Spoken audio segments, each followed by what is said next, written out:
Hello,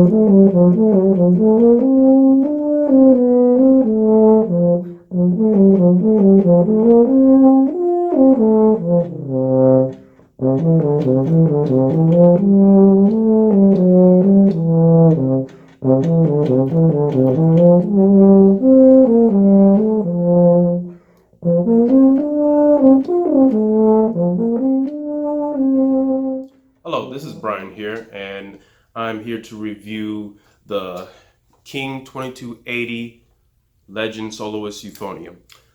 This horn goes about for $2,700 for the lacquer model, which is this right here, or $3,000 for the silver-plated model. It is a 4-valve non-compensating euphonium. The valve guides are metal as well. It has a dual bore size of .580 to .600. Is a large shank horn as well, and it has an 11-inch bell. And this horn also features something that's not very typical of euphoniums, and that is a 3rd valve spring, this right here.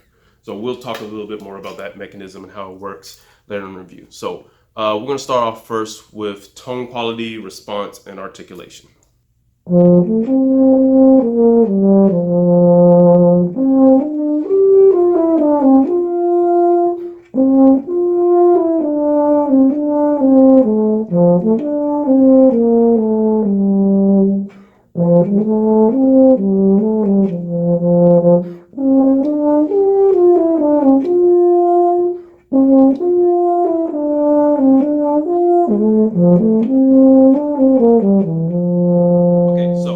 Start with tone quality, and the tone quality in this horn is very, very good. Kind of think of it very similar to the King 608F trombone.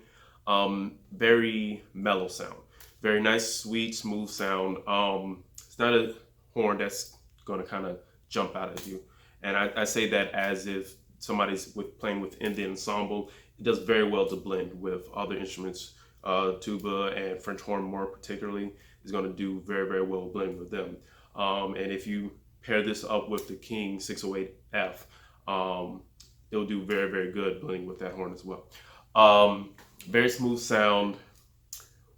The horn works best in its middle register, and you'll find that's pretty true for most horns in this price range.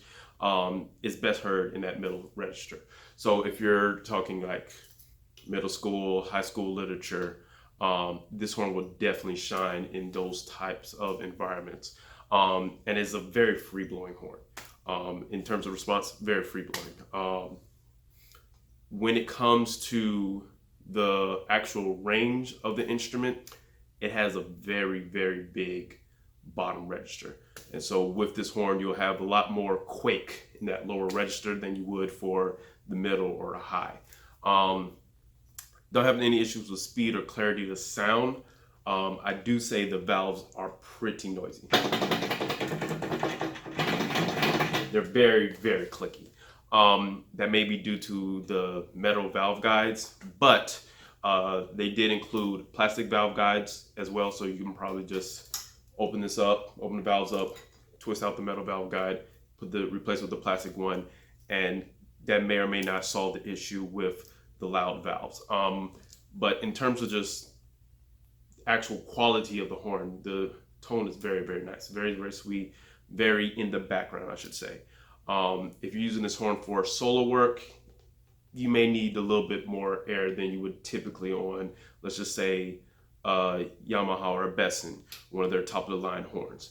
And King is marketing this as an intermediate horn, so as a step up horn. So for those who, want a little bit better than just a regular student model, but not trying to spend $7,000 or $8,000 on a professional level horn, that's what this horn is for. And it's in an attractive price range with, $2,700, $3,000 range. That's a pretty good range for that. Next thing we're talking about is range and tuning.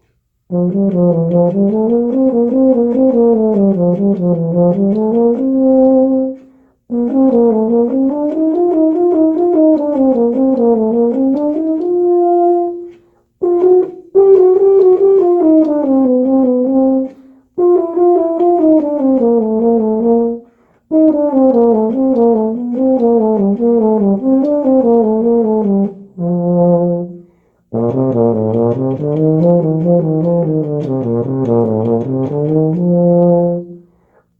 next up is range and tuning. So I'll start with tuning first. And intonation and tuning on this horn is fairly decent. Um, it has some kind of a unique quirk to it, I guess you could say, is the third valve spring. So with this spring, you want to think similar to a trumpet. Any valve brass instrument, this 1 and 3 combination is going to be out of tune. So typically, trumpet players will have a slide where they can kind of kick out to actually flatten the pitch so it can be way more in tune. And same thing is going to apply for euphoniums or tubas. So typically, with a compensating horn, the fourth valve will kind of handle and deal with that situation. With this being a non-compensating horn, meaning that it doesn't have extra tuning, extra slides to compensate for the lack of tuning for those kind of weird notes. They decided to put that spring in there to kind of simulate what a trumpet would do. And it's kind of an awkward solution. So with this horn, you would have to kind of rest your thumb right here and use the weight of your thumb to press down on it, which doesn't feel very comfortable, I should say. But additionally, this horn does have a fourth valve, and that fourth valve can kind of handle those tuning issues regardless. You have to lip down, yes, a little bit, but I feel just using the fourth valve in place of 1 and 3, then using 1 and 3 and the slide trigger is a little bit more easier to deal with. Another thing is for 2 and 3 combinations for your D flats or G flats, I usually found them to be sharp.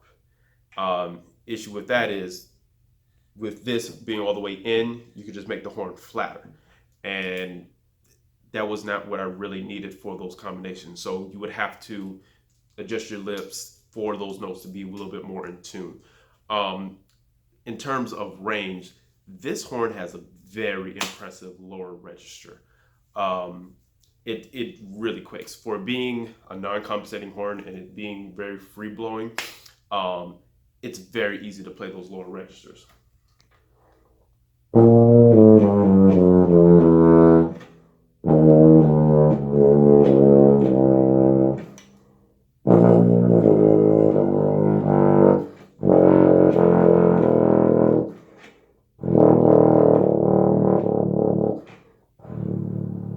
So this horn can get very, very well into the tuba range and can play with pretty big sound.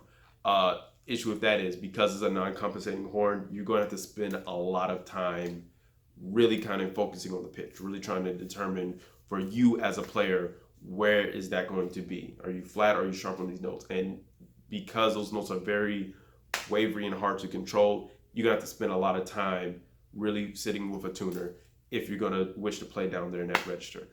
Typically, you're not going to play down there on that register for much literature, unless you're specifically wanting to play on tubular literature, so you can work on your lower register, or you're doing 3-octave scales. But for the most part, you wouldn't really be down there.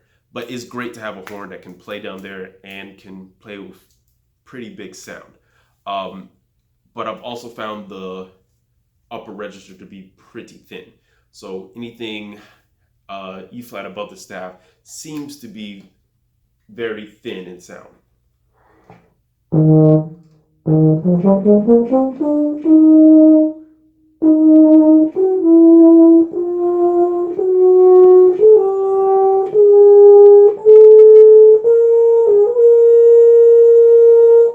So anything up there, especially going to that high B flat, anything higher, it really shows how small the sound gets up there. So again, middle register, this horn shines. Lower register, very nice, big, very quaking sound. But you're not going to get a lot from that upper register. So depending on your level of literature that you're working on, that upper register is going to be more of a fight than a compromise with this horn.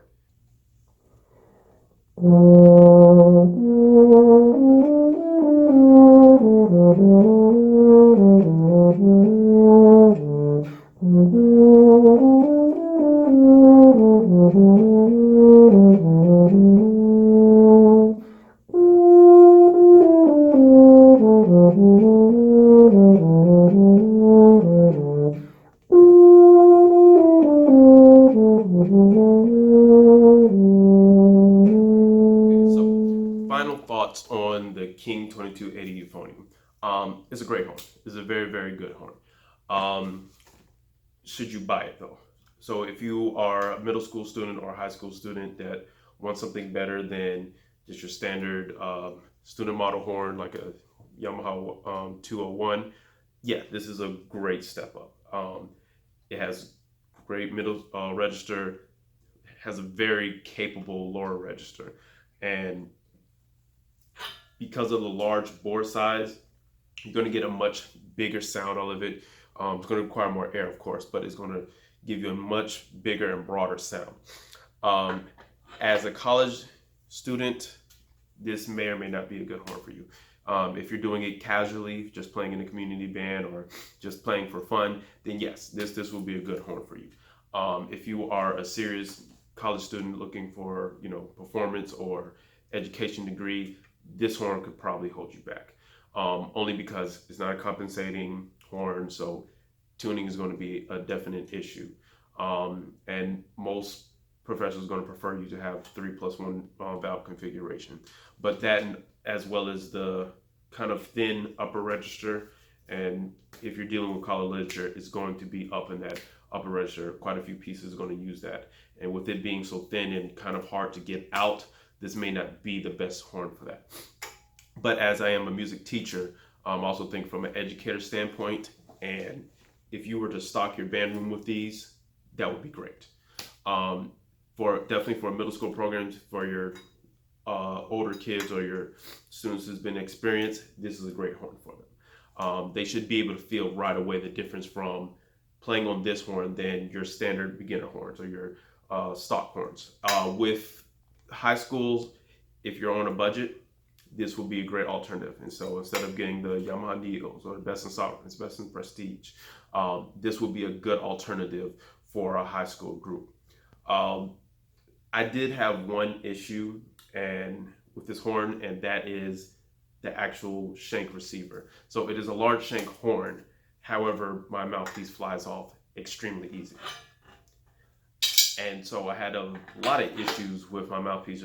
If I just turn this way, my mouthpiece flies right out. The mouthpiece I'm using is a Dennis Wick Stephen Mead Ultra, which is a very common euphonium mouthpiece. I once spoke with a King representative, and they said it's something with Dennis Wick's mouthpieces. I guess they're tapered a little bit smaller than regular large shank mouthpieces, and I've had that issue with this, but I've never had that issue with this mouthpiece in any other horn. So that was one really weird quirk. So if you are using Dennis Wick mouthpieces, just be mindful that it's not going to completely hold into the receiver. So I hope you enjoyed the review for the King 2280 Euphonium. As I said again, horn is about $2,700 for the lacquer model or $3,000 for the silver model, and you can't go wrong with this horn. It's a very well balanced horn, but if you're looking for that extra oomph, this horn probably is not going to be best for you. But if you're looking for a great step up model or intermediate horn, this is fantastic. So if you like the review, please give me a like.